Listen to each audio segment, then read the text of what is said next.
J'aurais bien voulu vous rejoindre. Oui.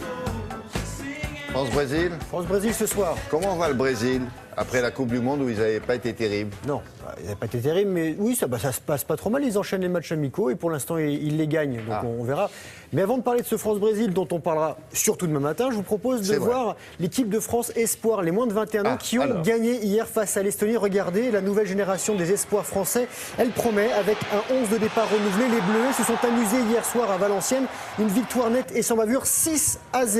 Sébastien Haller, prêté au club néerlandais d'Utrecht par Auxerre, s'est amusé avec le gardien estonien. Et oui, il a inscrit un triplé.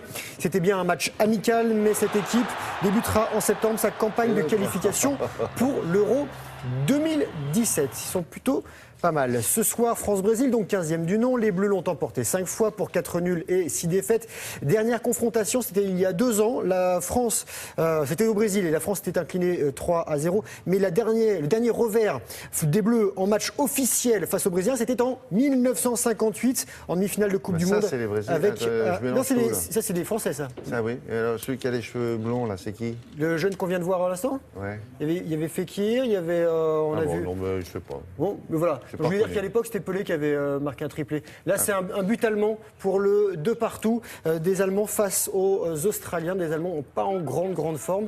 Voilà, je rappelle qu'eux, ils sont champions du monde, ces Allemands. Voilà, c'était encore un match amical. Voilà pour le football, on en reparlera demain matin.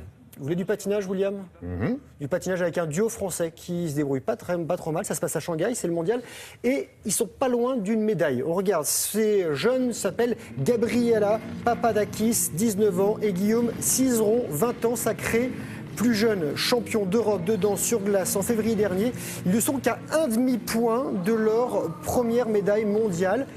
Dans l'Oriental Sports Center de Shanghai, là où il y a presque 5 mois, ils avaient remporté leur première grande victoire sur la scène internationale. Ils ont réussi à se positionner à la 4e place après leur programme court, très gracieux.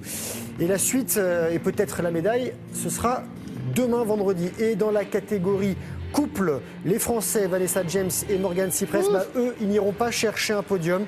Ils sont 12e à l'issue du programme court. L'an dernier, ils avaient terminé à la 10e place de ces championnats du monde. Il faudra une grosse confiance un jour si vous voulez faire du patinage artistique avec moi. Voilà, on pourra peut-être s'amuser. Mais dans quel rôle? Moi, je fais la jeune fille que vous lancez? Non, je porte mieux la jupe. Et retour en France.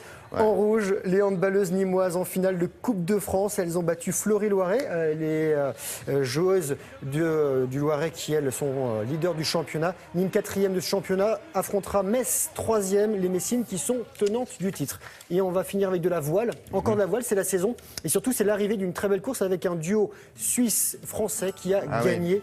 3e édition de la Barcelona World Race, Tour du monde en monocoque, en double, sans escale. Record pulvérisé, 84 jours. 5h50 pour la première collaboration entre Bernard Stamm, le Suisse, et Jean Le Cam, le Français. Ils ont formé un binôme gagnant à bord de leur monocoque de 18m28. Alors, ils battent le record de cette course de plus de 8 jours.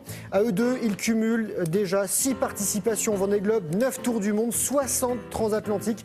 Et cette Barcelona World Race est environ 42 600 km au départ de Barcelone. Arrivé à Barcelone, en passant par le Cap de Bonne-Espérance, Cap Lewin en Australie, Cap Horn. Et lorsqu'ils ont passé la ligne, leur premier poursuivant était à 1800 km derrière. En fait, c'est le même parcours que le Vendée Globe, sauf qu'il part de Barcelone. Voilà. Et qui sont en double, surtout. Et ils ont mis combien de temps, vous disiez? 84 jours. 84 jours. Merci beaucoup. À demain.